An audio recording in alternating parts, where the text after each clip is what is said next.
يا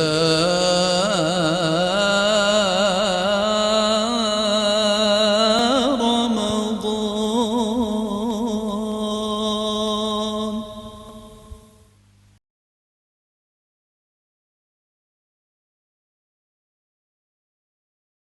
أعوذ بالله من الشيطان الرجيم. بسم الله الرحمن الرحيم. الحمد لله والصلاة والسلام على رسول الله. Dünyanın her qaysı joylarida yaşayotgan Uyg'ur musulmon qarindoshlarim, sizlarga Allohning salomi bo'lsin. Assalomu alaykum va rahmatulloh. Alloh subhanahu va taolo sizlarning ro'zanglarni qabul qilsin, o'qigan Qur'oninglarni qabul qilsin. Keçiler okuğan teheccüd, taravih namazlarını hem kabul kılıp sizlerge ahirette kat ecirlerini versin. Hürmetli kardeşler, biz dinimizde en uluğ boğan, ya ki en uluğ ibadetlerinin katarıdın urun algan çoğun bir ibadet mevsiminde yaşayatımız. Ebi Umame radıyallahu anhu Resul aleyhisselam'dan, Resul Ekrem sallallahu aleyhi ve sellem'den nakıl kılan bir hadis-i şerifte bu ibadetinin nahati katı uluğ ibadet ikenligi bayan kılıngan. Ebi Umame radıyallahu anhu şundak deydi. Men Resul Ekrem sallallahu aleyhi ve sellem'den kışa kelip ya Resulallah ud'u li bis şehade dedim. Ey Allah'ın peygamberi menin şehit buluşumu dua kısla dedim. Resulullah Allahümme sellimhum gannimhum dedi. Ey Allah bularni salomat qilgin va düşmanlardan g'animat og'il nisib qilgin dedi. Shundan biz urush qatnashib, urushdan salomat qaytib keldik, ham g'animat oldik. Kelib Rasululloh yana dedim, ya Rasululloh men duo qilgin shahid bo'lay desam, yana o'xshash duo qildi. Yana shunda bo'lib g'animat olib salomat qaytib keldik. 3-qatim yana shunda duo talab qilsam, shunda duo qildi. 4-qatim Rasulullohni qasha qilib, ya Rasululloh men mushunda kayni-kayndan 3 qatim kelib sildin bening bir shahodat sharbitini ichish sharofatiga muyassar bo'lishim uchun bir duo qilsizlar desam, silman mushunda dedilar. Ya Allohning payg'ambari, mening bir jannat kirdigan, jannat kirishimga yo'l hozirlaydigan bir amalni depaslar desam, Rasululloh sen ro'zini o'zingga lozim tut dedi. Abu Umame radıyallahu anhu Resulullah'dan müşkebini anlığandan keyin hayatını köpünç vaqtlarini ro'za bilan o'tkazdi. Hatta uyda mehmon kelmasa qozon esilmaydi deydi. Ya'ni kunduzi qozon esilmaydi deydi. Boshqalarmi agar Abu Umame radıyallahu anhu'ningki murusdan kunduz chiqib qolsa, ha uyda bugun mehmon borka deb biladi. Endi biz bu hadisdan cihatning naqadar ulug' bir ibodat ekanligini bilamiz. Chunki sahoba shuning uchun shahid bo'lishni orzu qildi. Ammo Rasulullohning bergan javobidan bu Ramazonning mu naqadar ulug' ibodat ekanligini bilalaymiz. Hamda qarindoshlar, bu ulug' ibodatdan, bu ulug' ibodatni farz qilgan Alloh subhanahu va taolo bizdek ro'zgorlardan nimani maqsad qilgan? Bizdan talab qilgan narsa nima ro'za tutishdan? Mana bu haqda to'xtalamiz.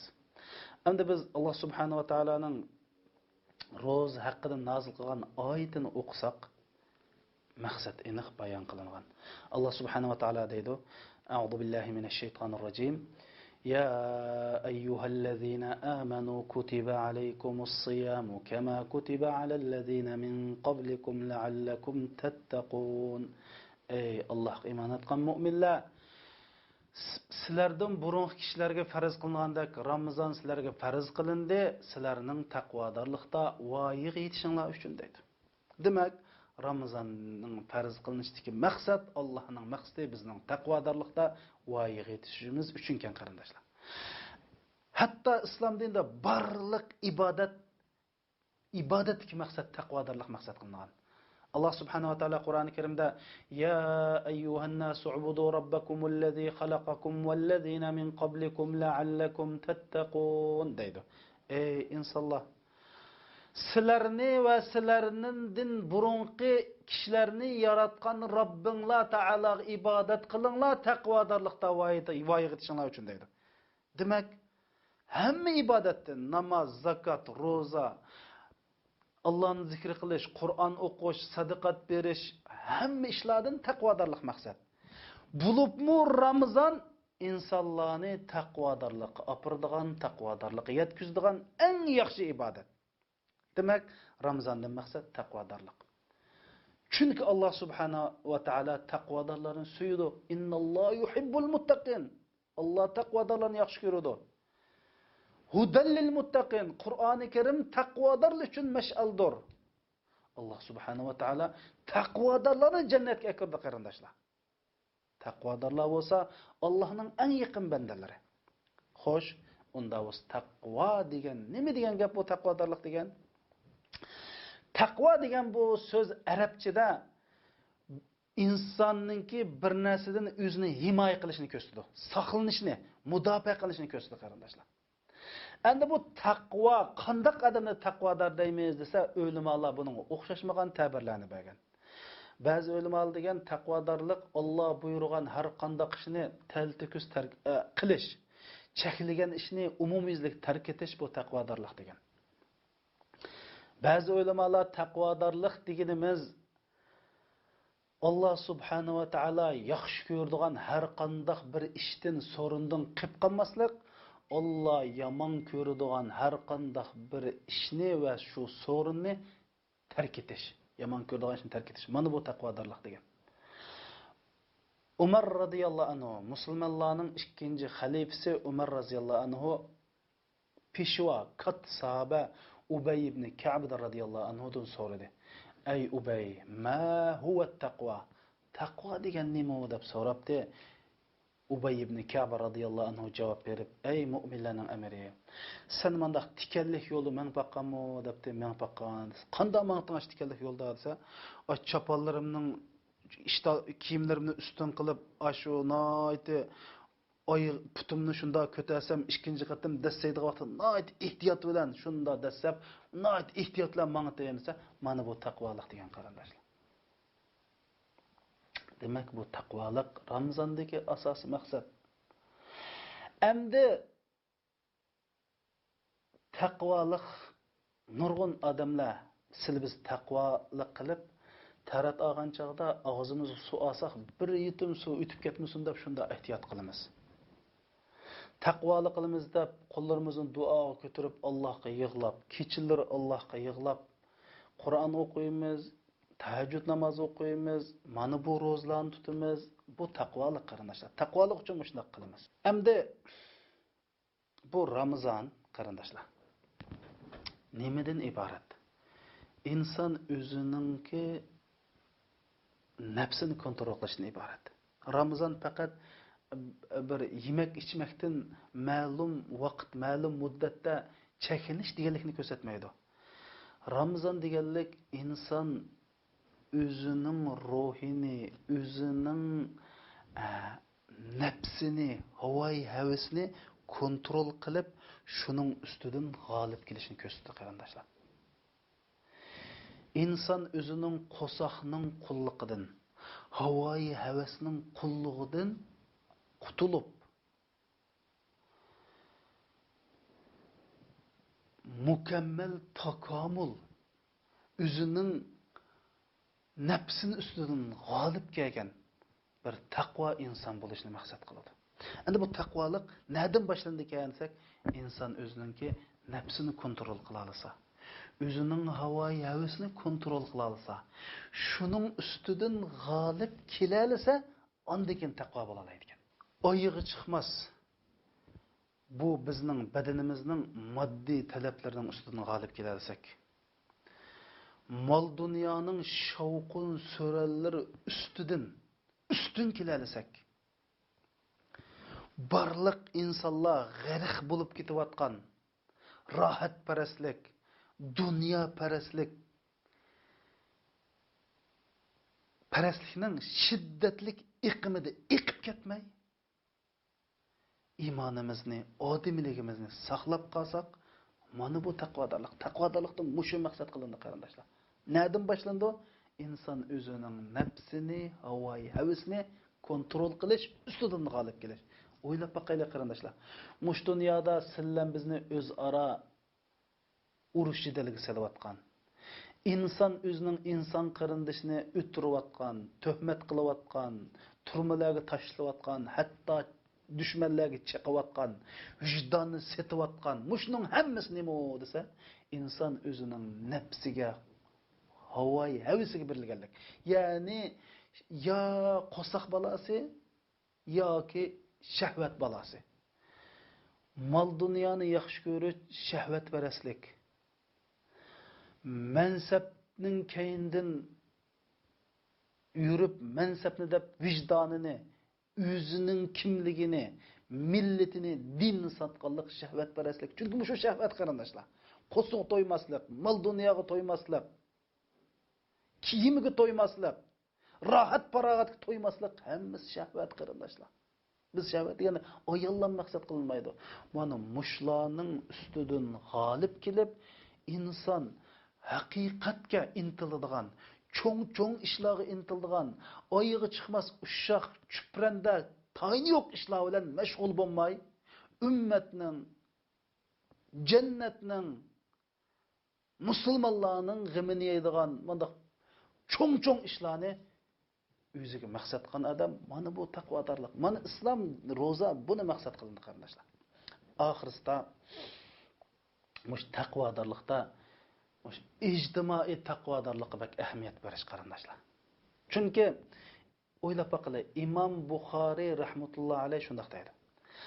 Men balog'atga yetgandan tortib bir insonning kaynidan g'ayvat qilib baxmadim deydi. Demak, mana bu taqvodorlikning andisi shu. İmam Şafii rahmetullah deydi, men meyli rast bo'lsin, meyli yolg'on bo'lsin, Allohdan bilan bir qasam qilib baxmadim deydi. Hayotimda bir qasam qilib baxmadim deydi. Mana bu taqvodorlikning namunalari qarindoshlar. Abu Sulaymon ad-Dakani degan zot deydi, men har kun aynak qarab chiroyim gunoh ma'siyatning sababidan qordab ketdim deb qaraydim deydi. Mana bu taqvolik qarindoshlar. Ya'ni ehtiyot, mushunda yashash taqvolik. Taqvolik degan, o'zini men taqvo bo'lay degan, musulmondan taqvo bo'lish talab qilingan qarindoshlar. Taqvo bo'lish uchun birinchisi bizni xo'shni xulumlarimiz isil odamkan, taqvo ekan deb solish kerak. Ya'ni xo'shni xulumlar kim o? Bizning uyimizning atrofidagi kishilar, xizmatdoshlarimiz, do'kondoshlarimiz, al-og'inlarimiz, tijoratchi qarindoshlarimiz, ya'ni biz bilan yaqindan yashaydigan odamlar bizning axloqimizdan, bizning mush turqimizdan, gap so'zimizdan, ish harakatlarimizdan haqiqatan taqvo esil musulmon kan desa, biz taqvo. Ikkinchisi safardoshlarimiz qarindoshlar. Bu safar degan gap arabcha so'z bo'lib, oshkorlash degan ma'noda keldi.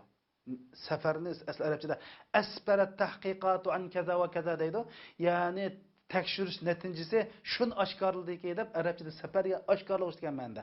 Ya'ni safar shu safar qiluvchining qandoq odam ekanligini oshkorlaydi qarindoshlar. O normal turmushda men borman, sen kelsa, men borman, sen iymon qilsa, men iymon qilaman. Bu normal ahvolda uqulmaydi. Ammo safar qilgan chaqda shu odamning axloqi, qandoq odam ekanligi, dindorligining yasalma, yolg'on dindorlikmi yoki haqiqiy yurakdan chiqqan dindorlikmi, safar buni oshkorlaydi qarindoshlar. Shu safardoshlarim sana yaxshi odamkan, mu'minkan, taqvokan desa, sen taqvo. Uchinchisi sen bilan muomala qilib boqqan, sen bilan qudva bo'lib boqqan, sen bilan tangi tilla bilan bo'libmi iqtisodiy muomala qilib boqqanlar. Sen qaz beribdi, sendin qaz epdi, sen bir narsa setibdi yo sendin bir narsa setyapti. Mushunda iqtisodiy muomala qilganda sen qanchalik samimiy odam, sen qanchalik ishonchli odam, sen qanchalik bir axloqing bor odam. Mana mush ishlar oshkorlanib qarindoshlar. Mushu chaqda mu'minlar seni taqvodorkan, esil odamkan desa, sen taqvo. Ey canım qarindoshlar. Bu taqvo degan so'z Qur'oni Karimda 300 dan ortiq joyda takrorlangan. Bo'libmi Taloq surasida bak ko'p takrorlangan. Taloq surasi, ya'ni er-xotin ajrashadigan qonunlarni bayon qilgan bir sura. Alloh demoqchi bu yerda inson ajrashgan vaqtida, ya'ni er bilan ayol ajrashgan vaqtida har ikkilarining axloq oshkorlandi. Sen eringdan ajrashsang ey ayol, sen ayolingni qo'yib olsang ey er, bir axloq bilan, taqvolik bilan ajrashqin deganda qilib mana bu taqvo so'zi taloq so'zi ko'p takrorlangan. Demak, musulmon qarindoshlar, biz taqvoli qilib kechalari namoz o'qiymiz, haramga berib, xoni kabini tutib yig'laymiz, qo'limizni ko'tarib duo qilib yig'lab ketamiz. Bu bizning taqvodorligimizni ko'rsatmaydi. Bu o'tkinchi bizda kelgan bir tuyg'u. To'g'ri, taqvolikdan bo'lish mumkin, lekin bu taqvolikning andisi emas. Taqvolikning andisi mana bu qarindoshlar, safar qilsang qandoq odamsan?